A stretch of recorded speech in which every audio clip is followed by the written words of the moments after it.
শিক্ষা মনে রাখবেন ৬ নম্বর এই মেরাজ থেকে, তা হচ্ছে যে নবী করিম সাল্লাল্লাহু আলাইহি ওয়াসাল্লামের যে মেরাজ হয়েছিল শুধু আত্মিক হয়নি, আত্মার মেরাজ হয়নি, রুহানি নয়, বরং জিসমানি রুহানি দুটোই। তার আত্মাও ৭ আসমানের উপর গিয়েছে এবং তার শরীরও ৭ আসমানের উপর গিয়েছে, সশরীরে তার মেরাজ হয়েছে। অনেক ভালো ভালো লেখক এই ক্ষেত্রে গুমরাহ হয়েছে। সুতরাং ধোকা খেলে হবে না যে এত বড় লেখক ছিল আর সে লিখেছে যে নবীর মেরাজ ছিল রুহানি মেরাজ।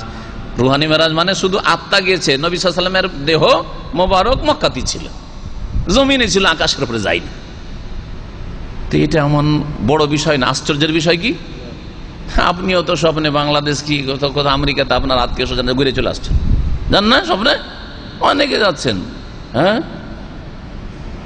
আমি স্বপ্নে অনেক দেশ ঘুরে এসেছি, স্বপ্নে এমন এমন দেশ ঘুরে এসেছি যে দেশগুলি এখন পর্যন্ত যায়নি, কিন্তু সেই দেশগুলিতে যেহেতু অনেক ডাকাডাকি করছে, অনেক দূরের দূরের দেশ, সেই দেশ স্বপ্নে গিয়ে পরিচিত এক ভাই বোনেরা আছে পরিচিত, ওদের বাড়িতে বসে আছি, ওরা আমার আপ্যায়ন করছে, দেখে এসছি। এমন কোনো বড় বিষয়গুলো কোনো ফজিলতের বিষয় নাই, এটা আপনিও দেখতে পারেন, সেটা আমি দেখি স্বপ্নে, তাই না? তাহলে স্বপ্ন যোগে মেরাজ যারা বলেছে তারা গোমরাহ হয়েছে, এটা গুমরাহি কথা। শুধু স্বপ্ন যোগে নবীর মেরাজ হয় নাই, শুধু রুহের মেরাজ হয়নি, বরং নবী করিম সাল্লাল্লাহু আলাইহি ওয়াসাল্লাম সশরীরে তার মেরাজ হয়েছে, আল্লাহ পাক তাকে মেরাজ করিয়েছেন।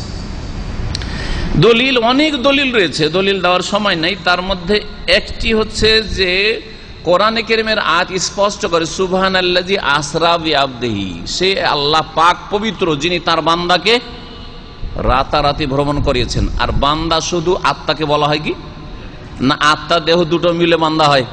তাহলে বোঝা গেল তার বান্দাকে নিয়ে গেছেন মানে আত্মা দেহ দুটোই এই সফরে গিয়েছে। ২ নম্বর দলিল, নবী করিম সাল্লাল্লাহু আলাইহি ওয়াসাল্লাম এই সফরে মক্কা থেকে বোরাকে চড়েছেন। তো রুহকে আবার বোরাকে চড়া লাগে নাকি? তাহলে বোরাকে যখন চড়েছেন, হ্যাঁ, যেটা খচ্চরের চাইতে একটু ছোট ছিল, গাদার চাইতে একটু উঁচা ছিল, বড় ছিল, তাহলে বোঝা যাচ্ছে নবী সাল্লাল্লাহু আলাইহি ওয়াসাল্লাম সশরীরে মেরাজে গেছেন, তাই না? জি। নবী করিম সাল্লাল্লাহু আলাইহি সাল্লামের আরেকটি দলিল তার যে সশরীরে মেরাজ এর যে নবী সাল্লাল্লাহু আলাইহি সাল্লামের মেরাজ যদি রুহানি হইতো তো মক্কার মুশরিকেরা অস্বীকার কেন করবে? আরে কাফেরও তো আকাশের উপরে চলে যেতে পারে স্বপ্নে, বলতে পারে যে আমি আকাশের উপরে চলে গেছি স্বপ্নে, হতে পারে না? পারে না? স্বপ্নে যাওয়াটা কোনো ব্যাপার হলো?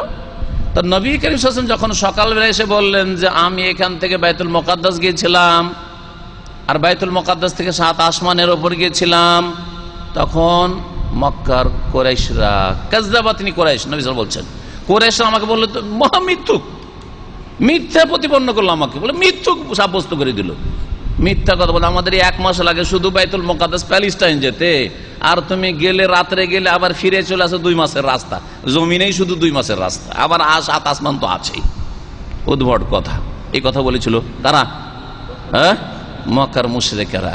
তো যদি আত্মার মেরাজ শুধু হবে তাহলে কেন তারা অবিশ্বাস করবে? অবিশ্বাস এই জন্য করেছিল যে সশরীরে মুহাম্মদ সাল্লাল্লাহু আলাইহি ওয়াসাল্লাম বলছে যাওয়ার কথা, এটা কি সম্ভব?